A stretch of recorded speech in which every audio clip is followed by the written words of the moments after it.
My presentation is over discrimination against women in the workplace.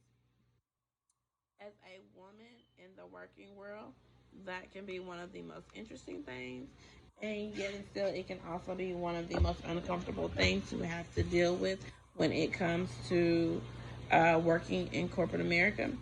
Did you know that there have been more than 1.8 million claims within the last 2 decades of discrimination against women that have been filed with the EEOC? Women have disability. Women with disabilities have to face barriers when it comes to advancement. I know my own personal experience being on a job for more than 5 years. I was up for a promotion that would relocate my daughter and I to a different state. I kind of wanted to stick out from everyone else, so I did on the job training, shadowing, mentoring, just wanting to get my name out there and for my advancement. I trained someone who I eventually found out that we both shared some common goals together as far as our career advancement and relocation. When I went to HR regarding the job, I was advised that he got the job because he was a better candidate.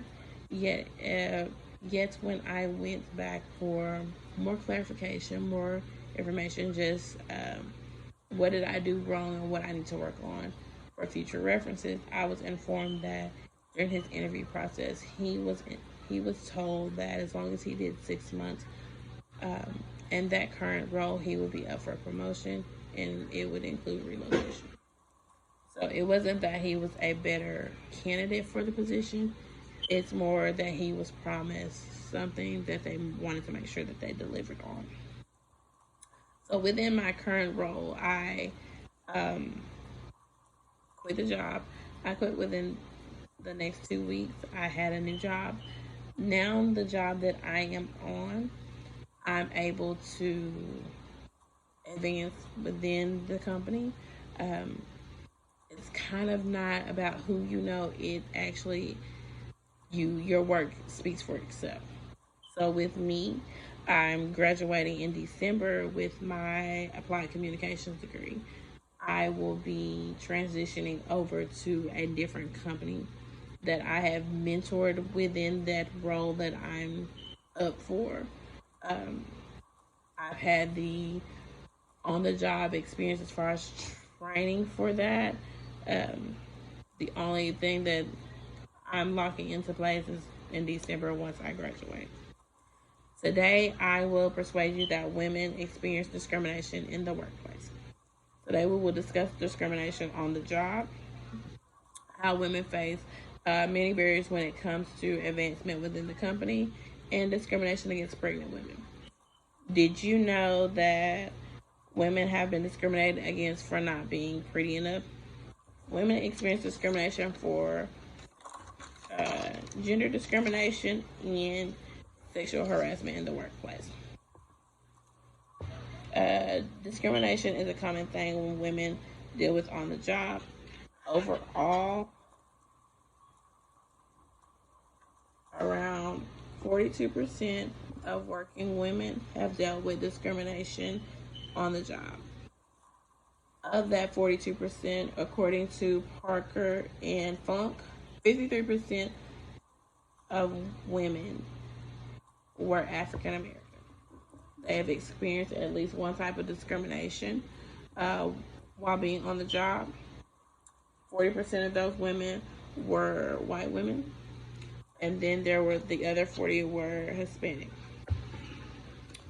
Reading that 42% of women have dealt with discrimination on their job is something that I can believe. Women are often underpaid and we're passed up for promotions that we actually qualify for. A very good friend of mine was passed up for a promotion that she was qualified for. The job was given to a guy who had less experience than she did. And once she went to HR to fill out her complaint, she was actually given a new job, back pay for the time that she was in her current role, and her salary tripled. Many companies are not protecting their female employees from workplace discrimination.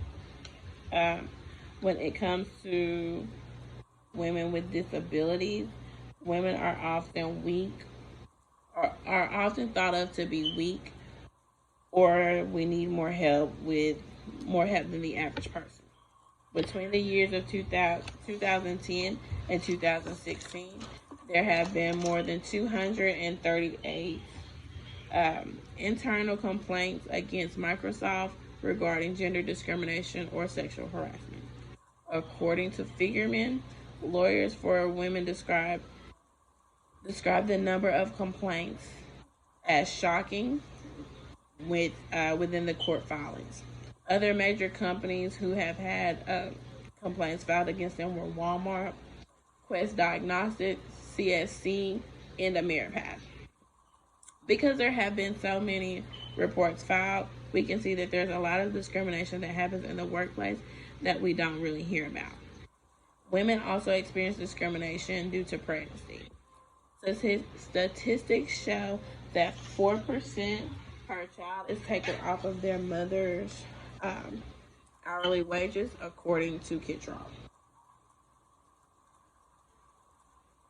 Some women hit the maternal wall long before the glass ceiling, said Joan T. Williams, a professor at the University of California, Hastings College of Law, who has testified about discrimination at regular hearings. There are 20 years of lab studies that shows the bias exists and that once triggered, it's very strong. Pregnancy discrimination is a common thing, and there is a lot of victims that don't speak up. Either they continue to work the job that they have been doing for years, or they end up quitting and becoming a stay-at-home mom with their children.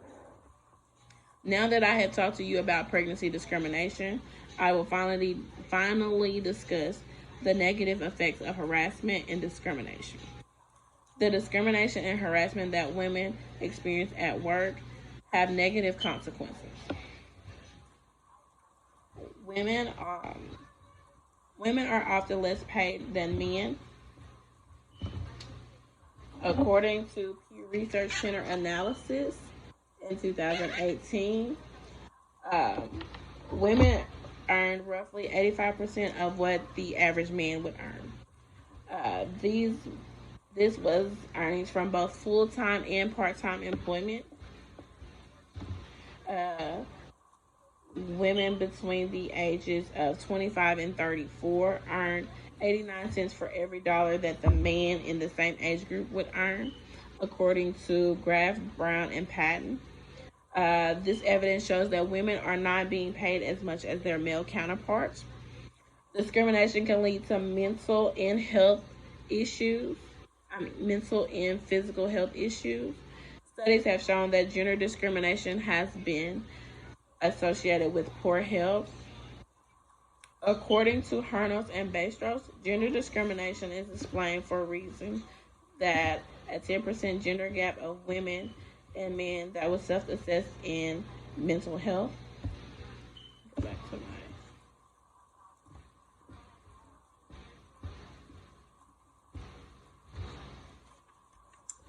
that one. Okay. Gender discrimination has been shown to harm women's health over a period of time. This has been shown in heightened emotional and physiological reactivity as well as unhealthy behaviors. This leads to psychological dysregulation and impaired mental and physical health. So that, in conclusion, I explained to you in my own words why I felt that we need to shed light on the importance of women being discriminated against in the workplace. Again, I will persuade you that women experience discrimination in the workplace. I had gave a breakdown of discrimination and sexual harassment in the workplace against women, as well as the negatives of discrimination and sexual harassment in the workplace. We as women have found our voice when it comes to discrimination in the workplace. looking back over the numbers, 1.8, that is a lot of claims that have been filed. That's 1.8 million times that a person could have continued to take the discrimination that was being done towards them, but instead they decided to do something to make a change within their workplace. So, in my conclusion, I hope that you all um, took what I said and we can shed light on discrimination against women in the workplace.